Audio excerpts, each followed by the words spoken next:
My name is Lieutenant Colonel Lee Roger Wolfgram, and I am a storyteller. Welcome to the bunker.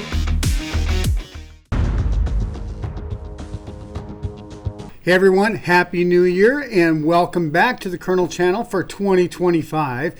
And what I'm going to be covering here in the last few videos, I have been using what is being termed calling a First Amendment audit. So these are people that go and record in public places, and I didn't know that this genre existed. I just started picking up some of the body-worn cameras and I thought they were interesting.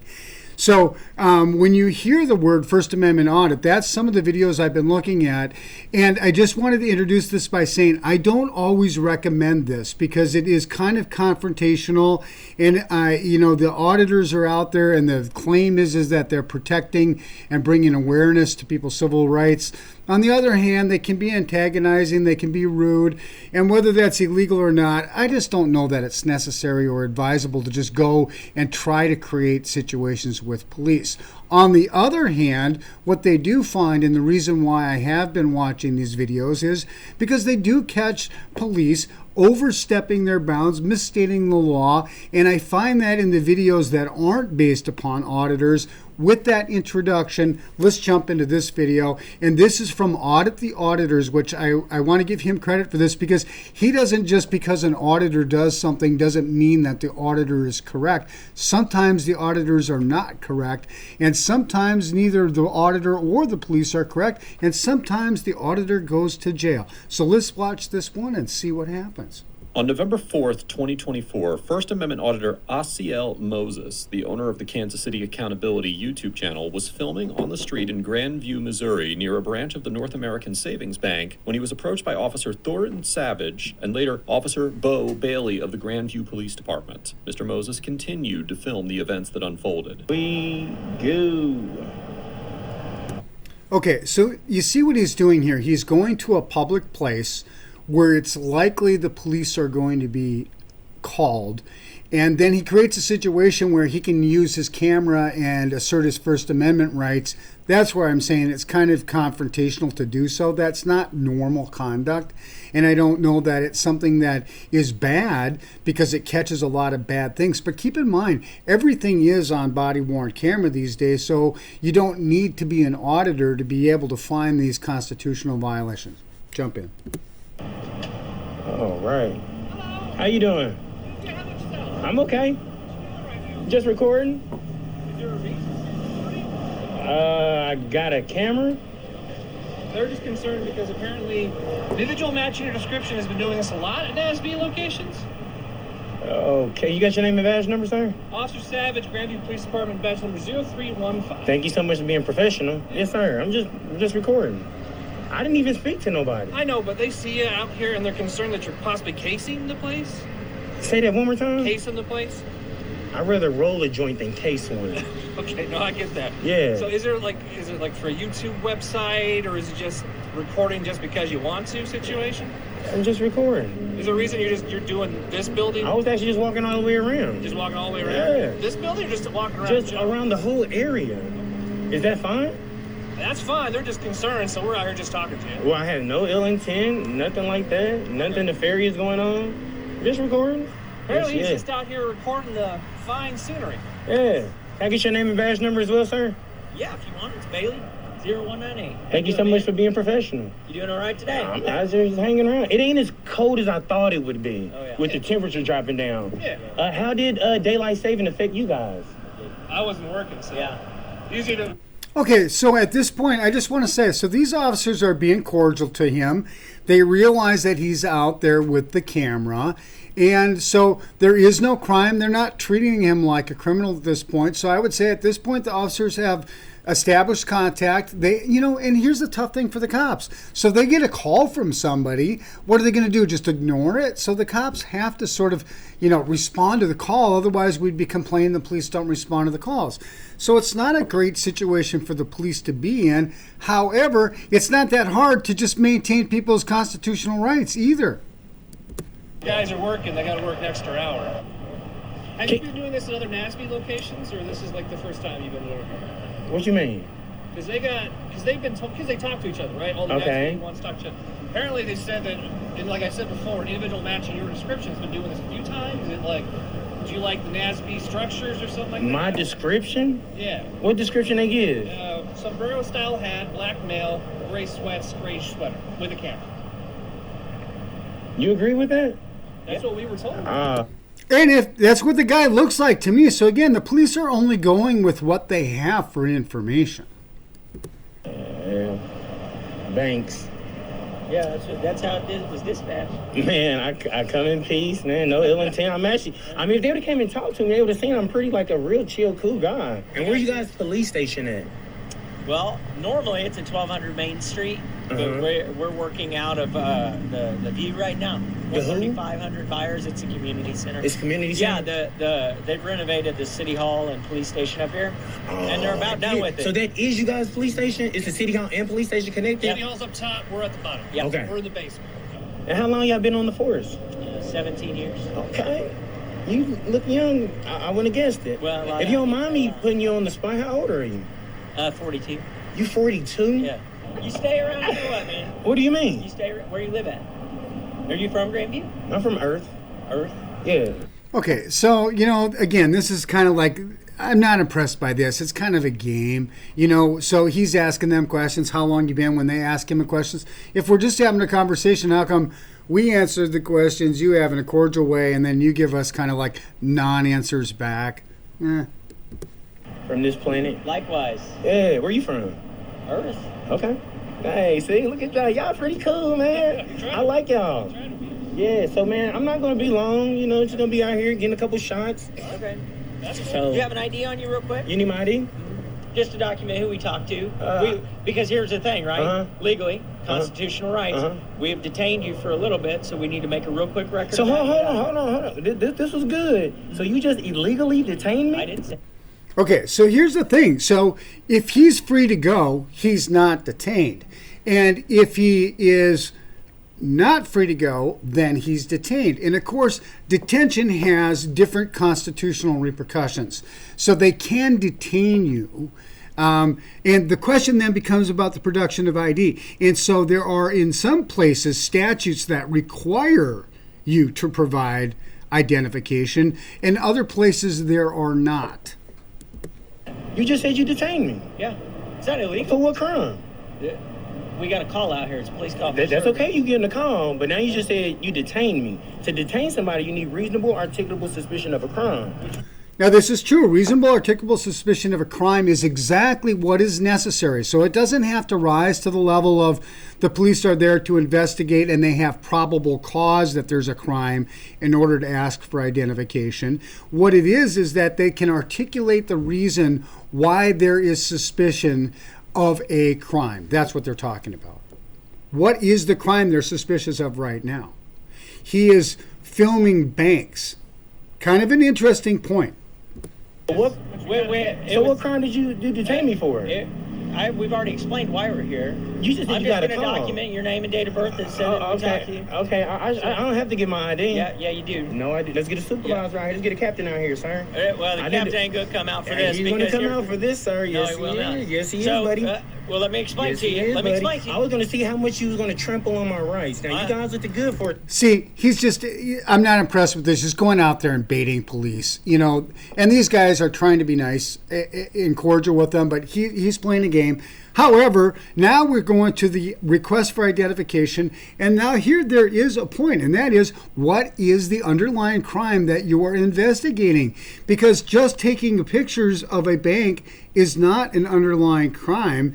However, if that is something where there is articulable suspicion that he's casing the place, that would be a crime they're investigating, and that would require him to produce identification, because they can articulate what the crime they're investigating is.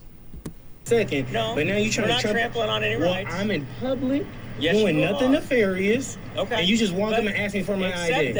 Except that we got a police call for service. That's fine. That's fine. You can do that. The caller articulated who you are, what you were doing as far as your physical description. No crime. Based on that suspicious call for service. Is suspicious a misdemeanor or a felony?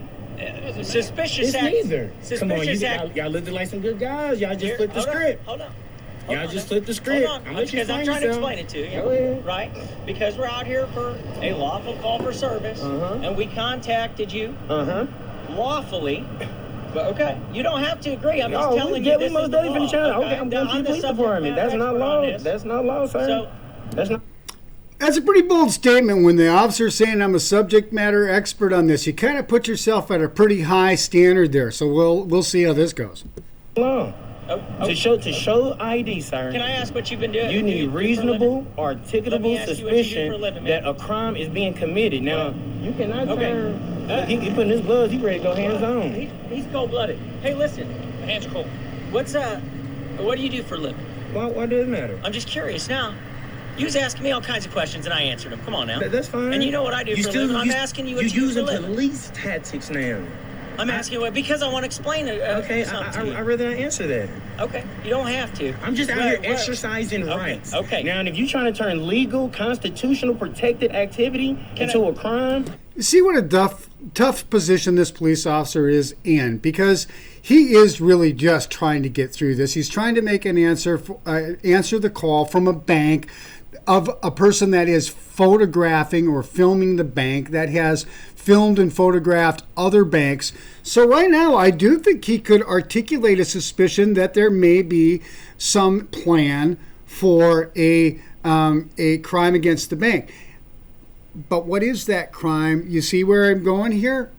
to try to get my ID, that look bad, Officer Bailey. I'm not saying that. Okay, so let me ask you this. Am I legally required to give you my ID right now on Yes, this call? you are. I am not. Yes, you are. Officer Bailey contends that Mr. Moses is legally obligated to provide his ID. Now, while Section 84.710 of the Missouri Revised Statutes gives Kansas City police officers the authority to order individuals to identify themselves based on reasonable suspicion of criminal activity, this statute is only applicable in Kansas City, not the city of Grandview, and there is no other state-level stop and identify statute in Missouri. However, Section 34-25 of the Grandview Code of Ordinances states that, quote, "It shall be unlawful for any person to hinder, obstruct, or otherwise interfere with any city officer or a member of the police force in the discharge of such officer's official duties." And Section 34-26 states that, quote, "No person shall fail to obey the orders of any officer in the discharge of his duties." Now, although neither of these ordinances specifically mandate that individuals must provide identification to officers, courts have interpreted similar laws as requiring identification during a Terry stop. For instance, in the 2010 case of Hinesley versus City of Lake Ozark, the U.S. District Court for the Western District of Missouri determined that an officer had probable cause to arrest a citizen who failed to comply with his demands for identification under a municipal ordinance that prohibited willfully failing or refusing to comply with the lawful order or direction of a police officer.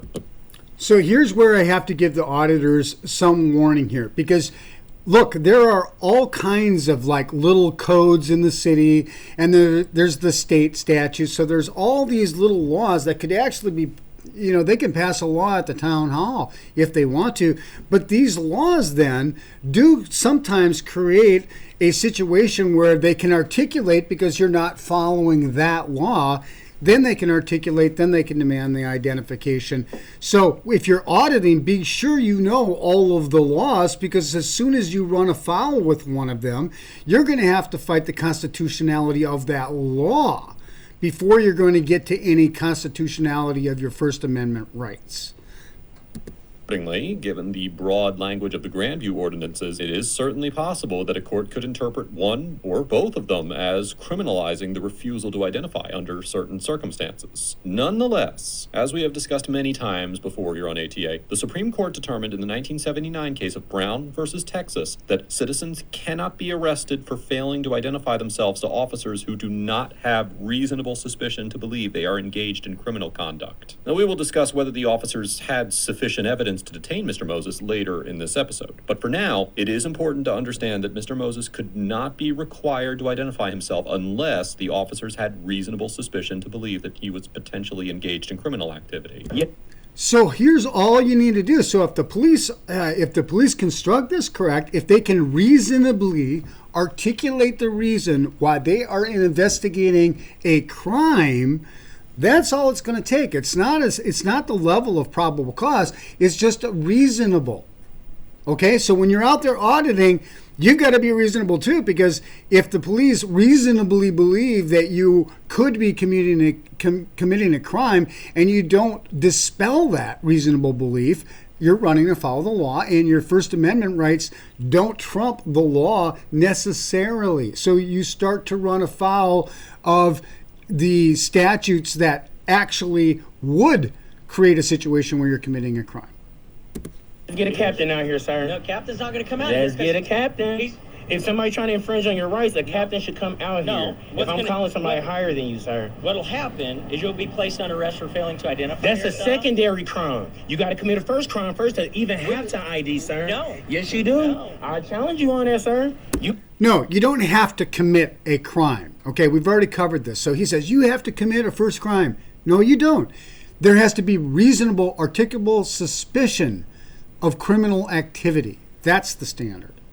No, you don't want to do that because that's on you, sir. That's on you. Your qualified immunity is gone, everything, because you stepping on constitutional rights now, Mr. Officer Bailey. Okay, but can I explain something to you? I've been doing this line of work for 17 years, right? Okay.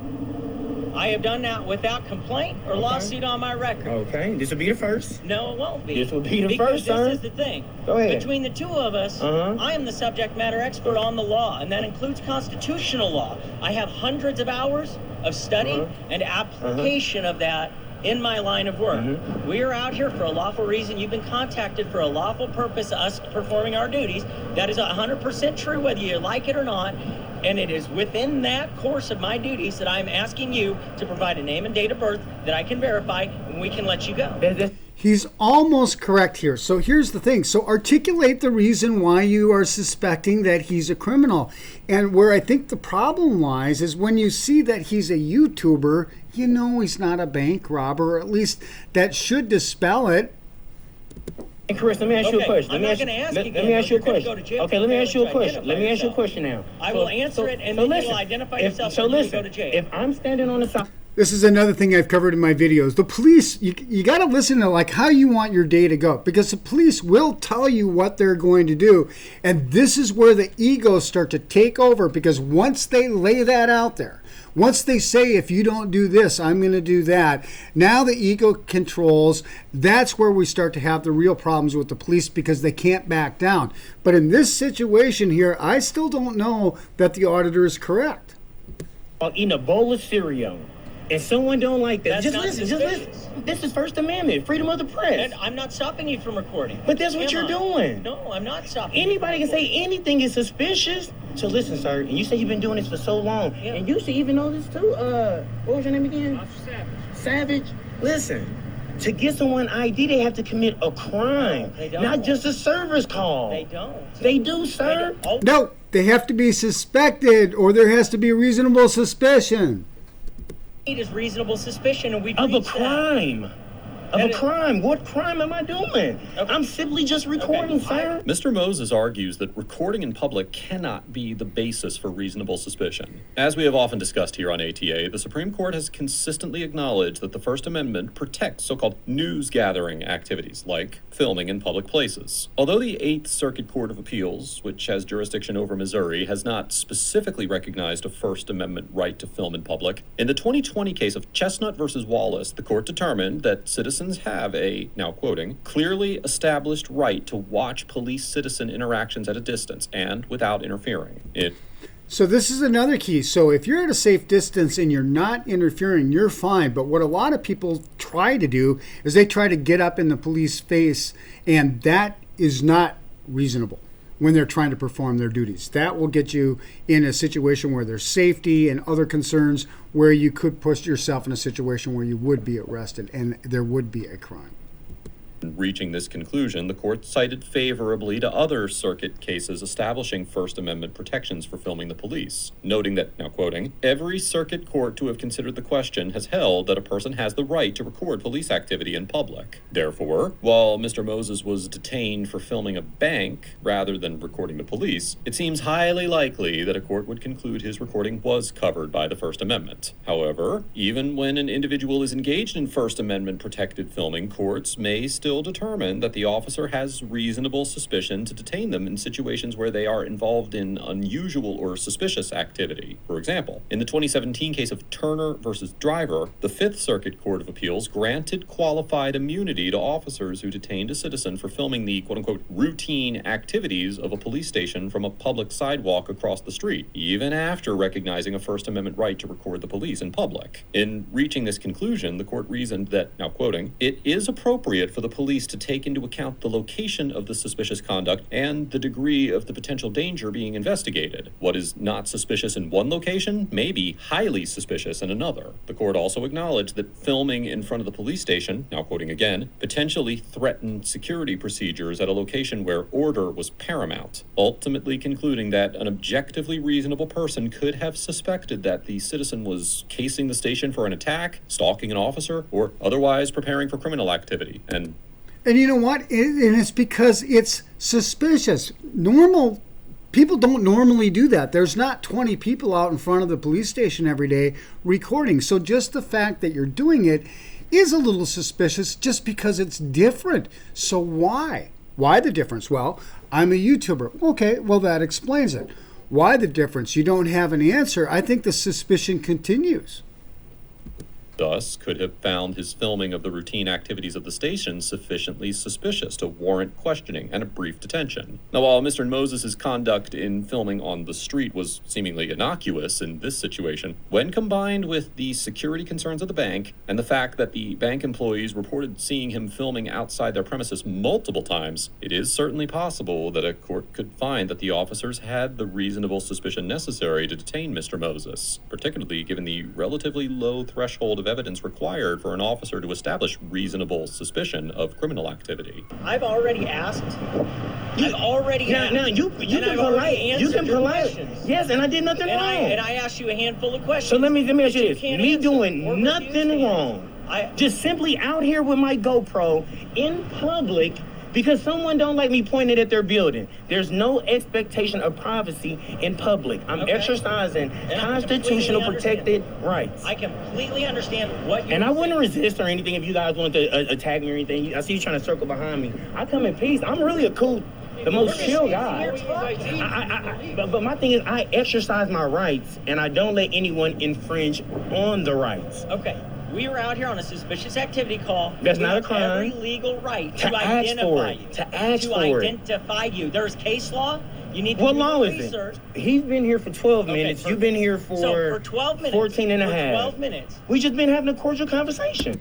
Okay, so he says there's case law, and he says what law? I don't know if he understands case law isn't a law. You go to a book, and that's where you can run afoul. If you think you're just going to pull out the Constitution and read it, or you're just going to pull out some statute and read it, you better know the case law, because those laws are all interpreted by courts for the nitty-gritty of the individual incident, and that you may not know, and that is what the real law precedence is. Except being cool guys. Okay. Let me ask you a question then. Did you feel like you had the right to leave at every moment of this conversation? Yeah. You did? Yeah. Okay. Yes. Okay. Fair enough. When I see him coming, like, why would I run from you? I did nothing wrong. You were going to run. So when you came, I'm like, let me just have a cordial conversation. Because my thing is, I love shining light on the police. Okay. Now, whether you look good or bad, that's on you. Yep. I'm actually here to make you guys look good to show that you know the law. I do. That's all I do. But here's the problem, and you know. That's all I do. You know the basic constitutional rights. That's very clear. What you haven't studied. That's all I'm exercising. Is the case law that comes from that stuff.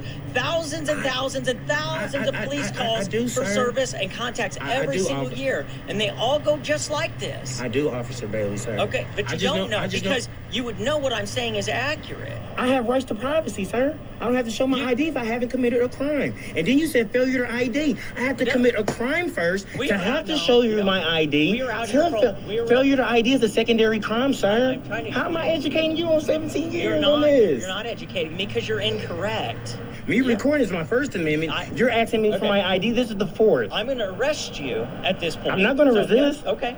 You're under arrest. I'm under arrest. Mr. Moses asserts that failure to ID is a secondary crime and that he is only obligated to identify himself if he has committed a crime, and Officer Bailey places him under arrest. As mentioned earlier in this episode, in jurisdictions with so-called stop and ID laws, individuals can be arrested for refusing to identify themselves to an officer who has reasonable suspicion that they may be engaged in illegal activity, even if no crime has actually been committed. This means that there are situations where citizens may be legally required to identify themselves even though they have done nothing wrong, as reasonable suspicion can arise from entirely innocent non-criminal behavior. In fact, the infamous Terry case, which established the so-called reasonable suspicion standard, upheld the constitutionality of detaining 3 men who were acting suspiciously but not violating any laws, as the officer suspected them of casing a store for a potential robbery. Accordingly, even though Mr. Moses had not committed a crime when the officers ordered him to identify himself, a court could still conclude that he could be arrested for refusing to comply if it also concluded that the officers had reasonable suspicion that he might have been involved in criminal activity. And you know, if a police officer just thinks about it a little bit and puts those words into an articulate reason, that's going to stand up with a court. Officers allowed Mr. Moses to continue filming during the initial phases of his arrest, eventually turning off his camera. However, Mr. Moses obtained body camera and dash cam footage from the encounter, which show his arrest in its entirety. I'm going to arrest you at this point. I'm not going to arrest you. Yes, okay. You're under arrest. I'm under arrest. I'm not going to take that out of your hand yet.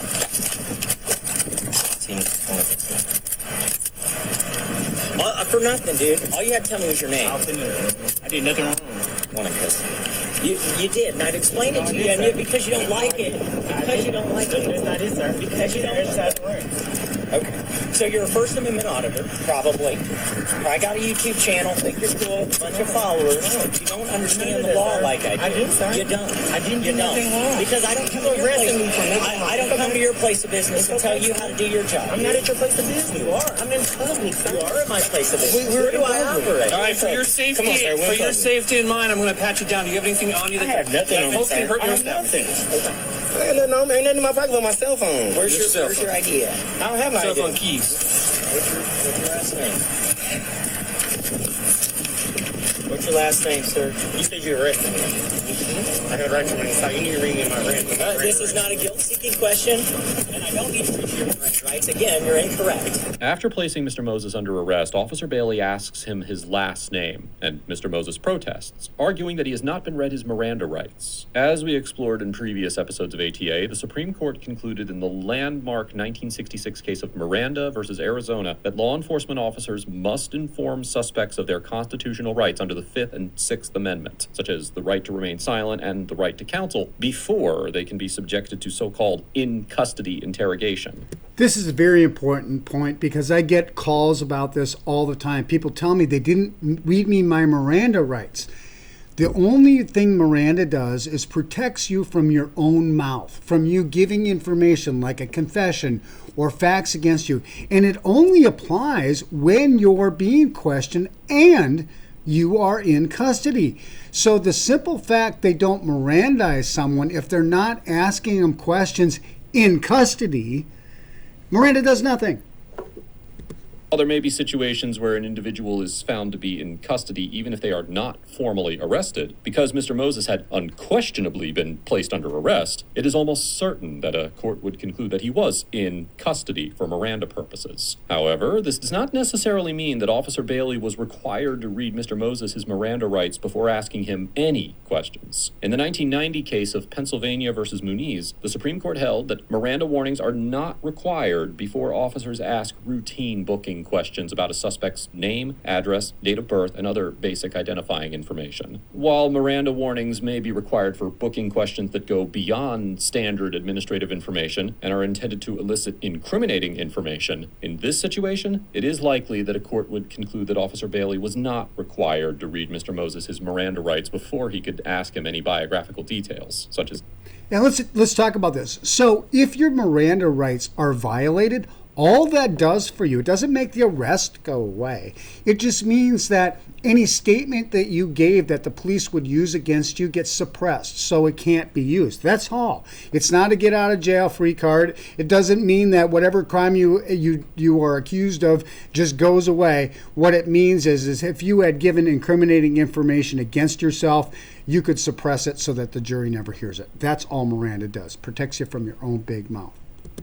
last name. Okay. What is your last name? 15 to identify yourself is only going to make your booking process take infinitely longer. That's a secondary crime. I didn't do We're not nothing wrong. debating it at this Okay. point. What is your last name? What is your last name? Okay. You just ID at the jail, or you'll sit there. I have the right to remain silent. I'm not asking you guilt-seeking questions, You is, dude. sir. You No, are. your ID is not a guilt-seeking question. Okay. Did you collect this property yet? No, I don't have nothing on me. Hey, do you Just have a the cell phone phone? and this. I am going to stop your recording. Our recording is going, and you'll have access to that. How do you stop that? You will push the, you already stopped it. Now, what you're gonna hold that left button. This one here? Hold it. Okay. Push and hold it. And what's it going to do? It's gonna go on. Okay. So go ahead and take a seat in there. Yeah, I did nothing wrong. Okay. Standing in public. I can't help but you're refusing to understand Anybody that. can say somebody is suspicious, sir. What is suspicious about somebody gaining video intel on a bank? You tell me that. Sir, Think you about just that. said you can't see nothing. I'm not even looking at them. I'm just. I was in polite conversation. I would have had the same answer Sir, I'm as just him, standing man. outside. I wasn't even just looking at just the bank. I walked up the street recording everything. Okay. They have a right to be concerned for their Just because security. I'm walking and I point the camera their way. I can't. You weren't just walking and pointing the camera. Let's face it, you were standing out there trying to attract a police call. That you don't understand. So that Me walking in public. Okay, And no. the officer just rolling up saying, hey, they saying you look suspicious because you pointed your camera at them. What? Okay. You should have been there. Hey, sir, you should have went to what should have happened was. Okay. I'm not going to have you tell me how to do my job because you're wrong. He did You're- nothing you're- wrong. you're He's in wrong. public. Ain't nothing Stop. to do. I'm trying to explain procedure to you now, sir. Public. I'm trying to explain something to you. I wonder if that's his challenger over there.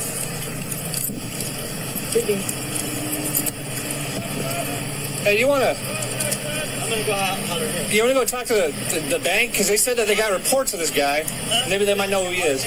All right. According to Mr. Moses, he was taken to jail and placed in a holding cell for over 2 hours, but eventually released without any charges being filed. Mr. Moses continued to film after he was dropped off near the location he was arrested.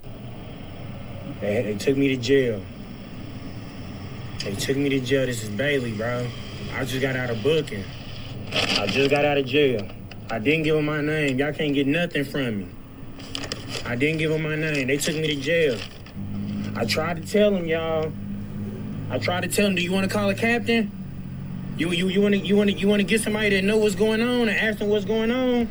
Well, sir, I don't believe you're completely right, but I do believe the police department has more important things to do than screw with a YouTube auditor, and it was probably a discretionary call either by the prosecuting attorney or the police department themselves.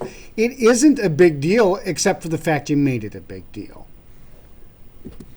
He said he been on the force 17 years. He know what's going on, and I'm obligated to give him my ID. Let me get my stuff, y'all. Y'all already know what's next. Y'all already know what we got to do.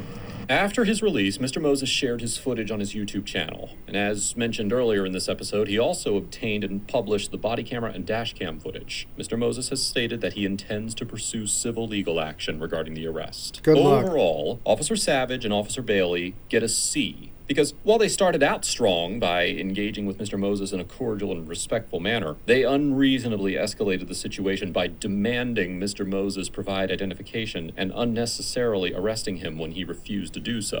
And you know what? This guy was going to do that anyway. I don't think there would have been a successful where the police, unless they just kind of walked away, I don't think there was really going to be a way that the police were going to come out of this in a very favorable way, because it was a difficult situation, because I do believe they could have articulated it. And that's why I don't think Mr. Moses should be so big and strong about his constitutional rights, because the officer's right. He's wrong about some of this. While it is possible that a court could conclude that the officers were within their authority to demand ID or even arrest Mr. Moses, there are many ways that this encounter could have ended in a more productive and positive manner. It was evident from the officers' interactions with Mr. Moses that he was most likely not casing the bank, and Officer Bailey indicated that he wanted his identification in order to document the encounter, not to continue his investigation. But when Mr. Moses refused to provide his identification in an attempt to exercise his rights, Officer Bailey's ego appeared to get involved, and he chose to arrest Mr. Moses, despite the fact that any suspicion that may have initially justified a detention should have been dispelled by their conversation. Although Officer Bailey was correct in some of his assertions regarding the law, the Grandview officers failed to adequately exercise their discretion and avoid an unnecessary arrest that did not serve any substantive purpose, and ultimately did not lead to any charges being filed. Mr. Moses gets a B, because although he demonstrated some misunderstandings regarding the standard of evidence required for identifications and when Miranda warnings are necessary, he maintained a respectful but firm demeanor throughout the encounter and took appropriate steps to document the interaction and obtain and share additional footage after the fact. While I do appreciate Mr. Moses' positive and friendly style of auditing, he also fell victim to some common misconceptions in the auditor community and the general public, including the idea that citizens cannot be required to identify themselves if they have not committed a crime. The reality is that stop and identify laws can be applied when officers have reasonable suspicion to believe that an individual is involved in criminal activity, regardless of whether the individual has actually committed a crime. The standard for reasonable suspicion is less stringent than probable cause, and simply requires an officer to be aware of specific articulable facts that, when taken together with rational inferences, would lead a reasonable officer to believe that criminal activity may be occurring. Reasonable suspicion does not even require that the evidence show it is more likely than not that the suspect was engaged in illegal conduct. Well, given the low threshold for what constitutes reasonable suspicion, I do believe it is possible that a court could conclude that the officers had reasonable suspicion to detain and identify Mr. Moses in this situation, and I would encourage him to continue growing in his understanding of the applicable case law regarding Fourth Amendment seizures. And this is the point I want to end with. If you are a person that tends to watch these things like I do, because there are many constitutional violations that you catch on these, but here's the thing. I always say, don't litigate this stuff on the side of the road, at the cop car door. Don't litigate it there, because you don't know the case law. I don't know all the case law, because case law changes every time a court publishes an opinion that has precedence. So I hope that brings some light to the videos that I've been using lately with regard to constitutional rights. And I don't believe every single one of these auditors are correct. And I think it's only fair to point out when the auditors are not correct, instead of it always being beating up on the police, because the police are in a tough situation if everybody is out there challenging them all the time. That's all they would do. With that said, you're going to have to make your own determinations whether you decide to challenge the police in the courtroom or challenge the police on the side of the road if you feel your rights have been violated. With that said, if you ever need any help, you can always give me a call here. But this is Wolf 6 from the Wolfgram Worldwide Headquarters out here.